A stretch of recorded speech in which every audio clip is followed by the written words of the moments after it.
Picture this for a moment. You wake up one morning, look in the mirror, and instead of scanning your body for what's slowing down, aching, or aging, you feel something else first: confidence. Not the loud, fake kind, but a quiet certainty that your body is still capable, still responsive, still alive. What if staying fit and young had far less to do with fighting time, and far more to do with how you move, think, and listen to your body every single day? If that idea even slightly challenges what you've been told about aging, stay with me, because today we're going to completely reframe what staying young really means. Most people believe youth is something you lose, that fitness is something you spend, that energy is a limited currency that slowly drains no matter what you do. But the human body doesn't work that way. It never has. The body is not a clock counting down. It is a system responding to signals. And as long as you are alive, you are sending signals through your movement, your thoughts, your habits, and even your expectations. The real question is not how old you are, but what messages your body is receiving from you. Think about how aging is usually described: slower, stiffer, weaker, more careful, less capable. Over time, those words don't just describe people, they train people. They influence posture, pace, and behavior. Someone doesn't just wake up old one day. They slowly begin to move as if they are old. They hesitate before standing. They avoid the floor. They rush movements to get them over with.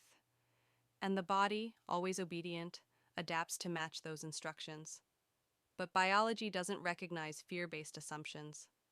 It recognizes use, load, coordination, recovery, and clarity. Your muscles don't know your age. Your joints don't read calendars. Your nervous system doesn't respond to birthdays.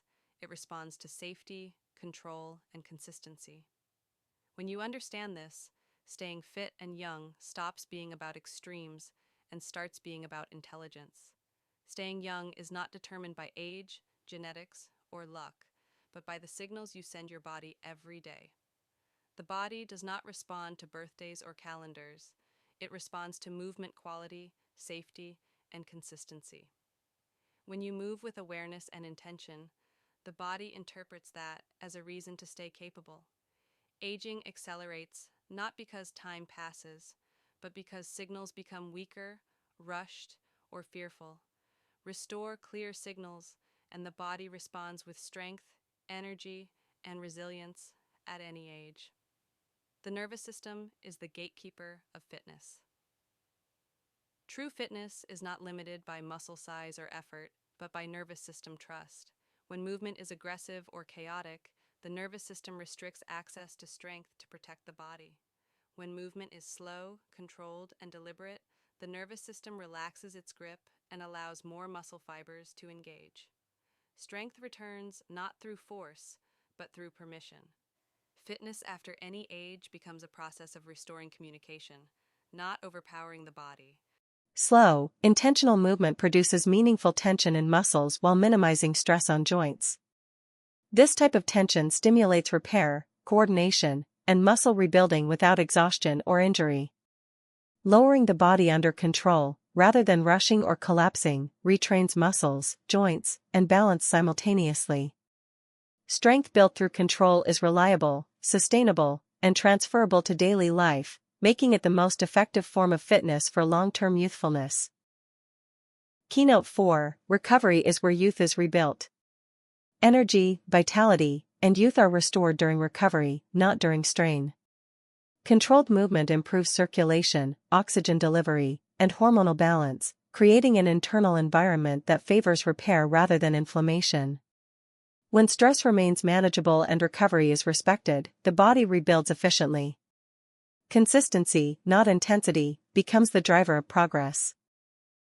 Youth is preserved when the body feels safe enough to invest in growth.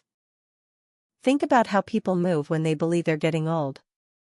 Movements become rushed or avoided. Posture collapses slightly. There's hesitation before standing, caution before bending, tension before effort. None of this is caused by age itself. It's caused by expectation. And the body faithfully adapts to that expectation. When movement becomes smaller and more fearful, the body responds by reducing capacity. Not as punishment, but as efficiency. The hopeful truth is that this process is reversible. When signals change, biology changes. When movement becomes intentional again, when posture opens, when control replaces urgency, the body receives a new message. It hears, "I am still needed." And when the body feels needed, it adapts. Muscles rebuild. Coordination improves. Energy returns. Not because you forced youth back, but because you reminded the body it still has a role to play. It is about reclaiming agency. When you lower yourself slowly and rise with intention, you are practicing autonomy at a cellular level. You are reminding your muscles, your nerves, your hormones that decline is not a rule written into time. It is a response to silence, to fear, to disuse. And responses can change. The body listens. It always has. Not to force, not to urgency, but to wisdom, applied patiently, one controlled movement at a time. So as you leave this idea with you, remember that strength is not something you chase by doing more, but something you invite by doing better. The body you live in is not finished, not fragile by default, and not waiting for permission from age to adapt. It is waiting for a clear, calm signal. Each slow descent, each intentional rise, is a reminder that you still participate in your own becoming. When you move with awareness rather than urgency, you give the body what it has always needed: time, trust, and clarity. And in that space, strength does not force its way back in. It returns quietly, steadily, and on your terms. Staying young, then, is not about chasing intensity or pretending you're 20. It's about sending clear, respectful signals that say you are present in your body. When those signals are consistent, age stops being the dominant factor. Biology follows behavior. Always has. Always will. Most people believe strength lives in the muscles. That if you just push hard enough, lift heavy enough, or sweat long enough, strength will appear. But that idea ignores the real authority in the body. The nervous system. Muscles do not act independently. They wait for permission. And that permission is granted or withheld based on perceived safety. After years of experience, especially later in life, the nervous system becomes protective. It remembers instability, past injuries, near falls. Its priority shifts from performance to preservation. When movement feels rushed or aggressive, the nervous system interprets risk. And when risk is detected, it limits how much muscle you can access. This is why many people feel weaker, not because muscle is gone, but because access is restricted. You can't override this with motivation.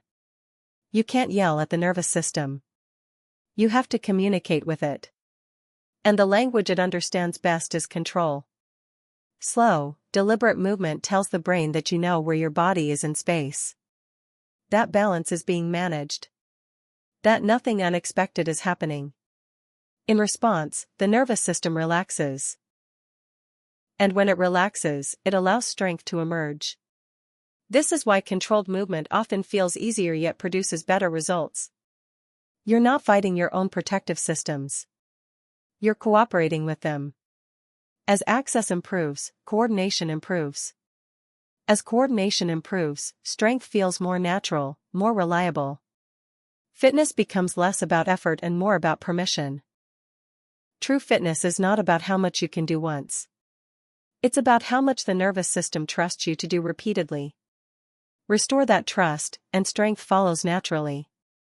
There's a misconception that effective training must feel harsh. That progress requires pounding joints, pushing limits, and leaving the body exhausted. But the body doesn't measure effort by pain. It measures effort by tension quality. And few things deliver high-quality tension like slow, controlled movement. When you lower your body under control, sitting down slowly, stepping down deliberately, descending with patience, muscles work while lengthening. This creates a powerful stimulus for rebuilding without the shock that damages joints. Aging muscles respond especially well to this kind of tension because it is strong yet organized. What's happening beneath the surface is coordination. Muscle fibers align. Joint stabilizers engage. balance systems stay calm. Everything works together. This is strength that transfers to real life, standing, walking, carrying, climbing. Not gym strength. Life strength. Control also reduces wear and tear. There's no sudden impact. No surprise forces. Tendons and ligaments are loaded gradually, giving them time to adapt. This is why people who train with control often feel better after movement, not worse. The body interprets the work as constructive, not damaging. Strength built through control doesn't disappear quickly because it's rooted in coordination, not just muscle size. It lasts. It protects. It supports you in daily life. And that's what real fitness looks like over time. Most people think exercise is where progress happens. In reality, progress happens in recovery. Movement sends the signal. Recovery is where the body decides what to do with it. And how you move determines whether recovery is supported or sabotaged. Slow, controlled movement changes circulation. Blood flow becomes steady instead of chaotic. Oxygen delivery improves. Inflammation stays lower. Hormonal responses remain balanced. This creates an internal environment where repair can happen efficiently. After that, the body actually wants to rebuild. Fast, aggressive exercise often triggers stress responses that interfere with recovery, especially as we age. The body becomes more focused on protection than repair. But when stress remains manageable, the body invests energy in strengthening tissue instead of guarding it.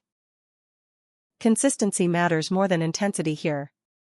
One controlled movement practiced daily sends a clearer signal than occasional extreme effort. The body thrives on rhythm. When movement feels safe and repeatable, recovery accelerates. Energy improves. Stiffness decreases. Progress becomes sustainable.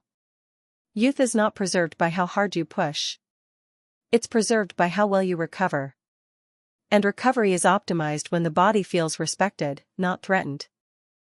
For more information, subscribe and like this channel and stay with us.